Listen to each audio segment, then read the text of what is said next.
Il va falloir arrêter ça, hein. Quoi? Les 3 erreurs les plus fréquentes sur YouTube. Bon, enfin, tu n'es pas la seule, hein. Alors, viens avec moi. Dans cette vidéo, je vais te dire comment éviter ces 3 erreurs de youtubeurs débutants.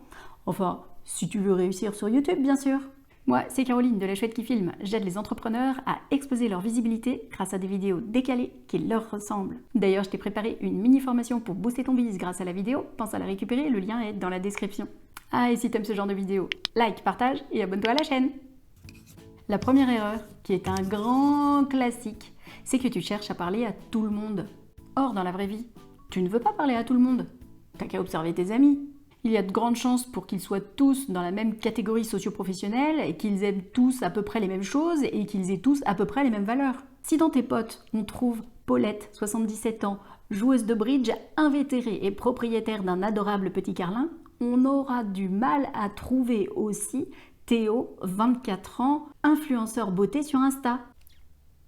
Eh bien tes vidéos, tes offres, c'est pareil, elles s'adressent à quelqu'un en particulier, une personne qui partage tes goûts, tes valeurs. Tant que tu n'auras pas défini cette personne avec un certain niveau de précision, tant que tu chercheras à parler à tout le monde, ta chaîne YouTube ne décollera pas, ton business non plus. Parce que c'est la même chose avec ton client idéal. Plus tu le définis avec précision, plus il y a de chances qu'il adhère à tes offres. C'est pour ça qu'en marketing, une des premières choses qu'on fait, c'est de définir le persona, c'est-à-dire un ensemble de caractéristiques factuelles qui définit ta cible. Âge, sexe, statut marital, catégorie socio-professionnelle, quel film cette personne regarde, quel magazine elle lit, quel genre d'émission elle regarde à la télé ou elle écoute à la radio, si elle a des enfants ou pas. Et en marketing, on t'invite à être le plus précis possible sur ces différents points.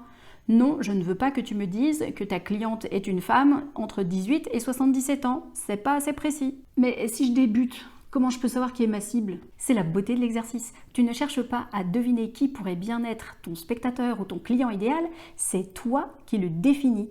Bon alors bien sûr, il faut garder un soupçon de réalisme. Si toi, ta chaîne, c'est une chaîne de do-it-yourself d'objets déco réalisés au crochet, ta cible ne sera pas la même que si tu as une chaîne de gaming ou d'investissement dans la blockchain. Mais une fois ça pris en compte, je t'invite à te poser pour répondre à ces 3 questions. 1. Quels sont les gens qui t'attirent, qui te fascinent, avec qui tu aimes ou tu aimerais passer du temps? Je t'invite à faire une liste de noms, en y incluant des personnalités avec qui tu rêverais de bosser et bien sûr en y ajoutant les clients avec qui ça s'est super bien passé. Ça y est, t'as ta liste? Bah si tu l'as pas, il faut mettre la vidéo en pause, l'écrire et puis tu reviens après. J'aime bien commencer par là, parce que tant qu'avoir un bise, autant avoir des clients qu'on kiffe. Et le plus simple pour les trouver, c'est de leur parler directement à eux au travers de tes vidéos. Voire même d'envoyer des petites piques aux autres pour surtout qu'ils ne s'abonnent pas et qu'ils ne risquent pas de devenir un jour des clients relous. Ça y est, t'as ta liste? On peut passer à la question suivante. La deuxième question, c'est parmi ces gens-là, dans cette liste-là, quelles sont les personnes que tu peux aider, à qui tes connaissances peuvent apporter un maximum de valeur? La liste devrait se réduire un petit peu normalement. Et là, du coup, tu vas pouvoir te poser la troisième question. Quels sont les points communs entre tous ces gens-là? L'objectif, c'est de dresser un portrait robot des personnes avec qui tu kifferais travailler et à qui tu pourrais apporter un maximum de valeur. L'avantage de cet exercice, c'est que, en plus, tu as les raisons, le pourquoi tu aurais envie de travailler avec ces personnes. À la fin, tu dois même être en mesure de donner un prénom à ce portrait robot. Parce que ce que tu veux dans tes vidéos, c'est parler à une seule personne, cette personne que tu as définie dans ton portrait robot, qui est ton spectateur de rêve et, in fine, ton client de rêve.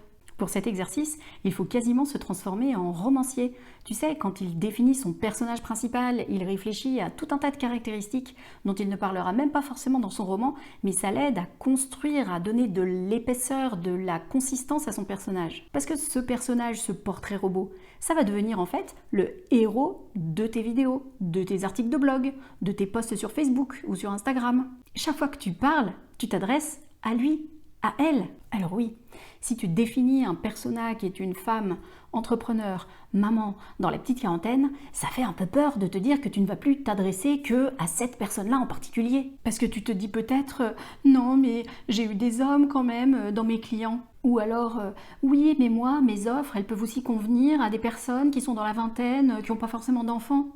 Oui, bien sûr, mais ce n'est pas parce que tu choisis une cible bien précise que tu ne toucheras plus jamais personne d'autre. Oui, c'est vrai. Quand je joue aux fléchettes, elles tombent pas toujours au centre, alors que c'est toujours le centre que je vise. Exactement, j'insiste, mais si tu veux que ta chaîne YouTube décolle, il faut que tes vidéos passent dans les suggestions de YouTube. Et pour ça, YouTube doit savoir à qui montrer tes vidéos. Si toi, tu es très au clair sur les personnes à qui tu destines tes vidéos, YouTube va le comprendre d'autant plus facilement et il saura à qui montrer tes vidéos. La deuxième erreur que je vois encore beaucoup trop souvent quand un YouTuber me demande pourquoi sa chaîne ne décolle pas, c'est que la personne parle d'elle-même. Elle se met en scène, raconte sa vie, parle de son quotidien, mais sans qu'il y ait véritablement de trame narrative ni quoi que ce soit de particulièrement croustillant à se mettre sous la dent. Alors je sais que c'est un peu dur à entendre, mais jusqu'à 10 000 abonnés environ, tu peux considérer que tu n'es personne, que tu n'intéresses personne. Sauf si, bien sûr, tu as une vie ou une caractéristique hors du commun de nature à attirer la curiosité des gens. Ou encore, si tu maîtrises l'art de transformer une anecdote banale en histoire rocambolesque en y ajoutant moult rebondissements. Mis à part ces cas bien spécifiques, si tu es une personne normale, avec une vie normale, et que tu fais des vidéos pour parler de ce que tu as mangé ou du dernier livre que tu as lu, ça n'intéressera personne. Et tu vas rester dans les tréfonds de YouTube. Si tu es sur cette chaîne, c'est parce que tu veux utiliser YouTube pour gagner en visibilité et développer ton activité. Tu dois donc absolument donner de la valeur dans tes vidéos aux personnes que tu aimerais avoir comme clients. Si tu es accompagnant, c'est royal parce que tu peux vraiment faire des vidéos où tu donnes des tips, des conseils, des exemples, des suggestions qui vont te poser comme expert. Lorsque ton client de rêve va tomber sur une de tes vidéos, il va immédiatement accrocher à ton contenu, apprécier ton approche. Et s'il est prêt à se faire accompagner, il va aller sur ton site internet, sur ta page à propos où c'est le lieu de parler de toi, et il va te contacter pour prendre un rendez-vous. Donc, si tu veux mettre la puissance de YouTube au service de ton entreprise, tu peux abandonner l'idée de créer des vidéos en mode vlog où tu parles de toi jusqu'à peu près 10 000 abonnés. 10 000 ? Pourquoi 10 000 ? Parce que 10 000 abonnés, ça représente une bonne base de fans. Et les fans, c'est ceux qui aiment avoir du off, de l'intimité, qui ont envie de te découvrir, de te connaître dans ces détails de ta vie quotidienne. Du coup, quand tu commences à avoir 10 000 abonnés, là, c'est le bon moment de commencer à faire des vidéos où tu parles un peu plus de toi. Si en plus, tu peux y associer de la valeur pour tes abonnés, c'est idéal. Du coup, je ne parle plus jamais de moi jusqu'à avoir 10 000 abonnés. Ne me fais pas dire ce que j'ai pas dit.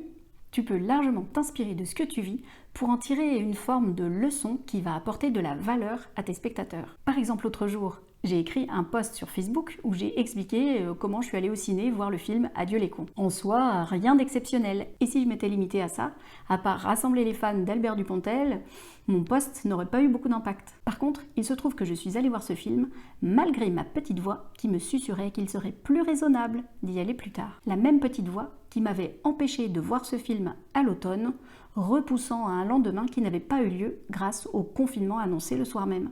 Du coup, j'ai pu en tirer un enseignement, celui que demain n'arrivera peut-être jamais, ou alors peut-être beaucoup plus tard que ce qu'on imagine, alors mieux vaut agir aujourd'hui. Dans ce cas précis, raconter mon histoire a permis de donner du contexte à la petite leçon que j'ai transmise à mes abonnés sur Facebook. Et mon post a récolté beaucoup plus de likes, de partages et de commentaires que mes posts habituels. Bref, si tu veux avoir des vues sur tes vidéos, ne commets pas cette erreur de parler de toi en mode vlog, sauf si tu arrives à en tirer une leçon intéressante et utile pour tes spectateurs. La troisième erreur dont je vais te parler aujourd'hui, c'est de ne pas avoir de ligne éditoriale claire. C'est d'ailleurs souvent corrélé avec le fait de ne pas savoir exactement à qui tu parles. Comme tu ne sais pas vraiment à qui tu parles et que tu cherches à parler à un peu tout le monde, du coup, tu as du mal à cibler tes sujets et tu parles de beaucoup de choses différentes. Prenons un exemple concret. Admettons que je souffre d'anxiété à l'approche des examens. Je cherche sur internet et je tombe sur une vidéo qui parle justement d'anxiété. La vidéo est sympa. J'accroche vraiment avec la personne qui parle, qui est praticienne en hypnose. Du coup, je clique sur sa chaîne pour voir d'autres vidéos et je tombe sur des vidéos sur la perte de poids, sur l'arrêt du tabac, sur le sommeil, sur l'angoisse du nid vide. Bref, que des thématiques qui m'intéressent pas particulièrement. Alors du coup, je hausse les épaules et je retourne surfer sur internet. Je tombe sur une autre vidéo, sympa aussi. Du coup, là aussi, je vais sur la chaîne et là, je vois qu'il y a plein de vidéos qui parlent toutes de l'anxiété, en apportant ici des explications, là des conseils. Au bout de 4 vidéos, j'ai acquis la conviction que cette personne est une véritable experte de l'anxiété. Et je suis à peu près sûre qu'elle va pouvoir m'aider. Du coup, je clique pour voir son site, et là, il y a un lien pour prendre rendez-vous. Ça y est, le rendez-vous est pris en quelques clics. Ok, mais il y a des sujets, c'est pas forcément facile de faire des dizaines et des dizaines de vidéos. Hein. Ah, tu sais, je ne sais plus quel marketeur l'a dit, mais je crois qu'on ne peut jamais parler assez à une personne de ses problèmes. Et c'est d'ailleurs tout l'avantage de bien définir à qui tu parles. Parce que comme ça, tu sais exactement les problèmes que cette personne a en lien avec les offres que tu peux lui proposer. Tu comprends les soucis que ça lui pose. Tu sais les mots qu'elle emploie, ce qu'elle recherche sur Internet. Tu peux lui parler avec précision de ses symptômes et lui donner des astuces pour aller mieux. Et quand tu lui parles de tes offres, c'est avec ses mots à elle. Donc ça lui parle carrément. Le deuxième avantage, et non des moindres, de respecter une ligne éditoriale claire, c'est que l'algorithme de YouTube va pouvoir te cataloguer facilement. Il va donc pouvoir te montrer aux bonnes personnes sans difficulté. En plus, l'algorithme de YouTube prend en compte depuis quelque temps déjà le fait qu'un spectateur soit un spectateur régulier de ta chaîne par rapport à un spectateur occasionnel. Et elle valorise plus les vues venant de spectateurs réguliers que de spectateurs occasionnels, même s'ils sont tous les deux abonnés à ta chaîne. La différence entre les deux, c'est qu'un spectateur régulier regarde au moins une vidéo par mois sur ta chaîne. Donc plus tu produis des vidéos au contenu spécifique, plus tu as de chances que tes spectateurs deviennent des spectateurs réguliers. Bref, si tu veux avoir des vues sur tes vidéos, définis avec précision de quoi elles vont parler. Je récapitule, si tu veux que ta chaîne YouTube soit efficace et devienne une source de clients pour tes offres, il faut éviter les 3 erreurs suivantes. Ne cherche pas à parler à tout le monde. Au contraire, définis précisément qui est ton client de rêve et donc ton spectateur de rêve. Ne parle pas de toi avant d'avoir au moins 10 000 abonnés, sauf si tu peux en tirer une leçon inspirante pour tes spectateurs. Ne cherche pas à parler de tout. Au contraire, sois le plus précis possible sur les sujets abordés par les vidéos de ta chaîne. Et voilà, pense à récupérer ma formation gratuite, le lien est dans la description. Et dis-moi en commentaire si jamais tu as jamais commis une de ces erreurs, ça m'intéresse. Et sinon, merci d'avoir regardé jusqu'au bout. Pense à liker, commenter, partager et surtout à t'abonner à la chaîne pour ne rien rater. À la semaine prochaine! Fan de bridge et qui est... Théo, 24A, 24A, 24A, il y a de... blockchain. Je recommence. Ça va pas du tout. Pour qu'il ne se... Misakar, c'est... pas Misakar. De respecter...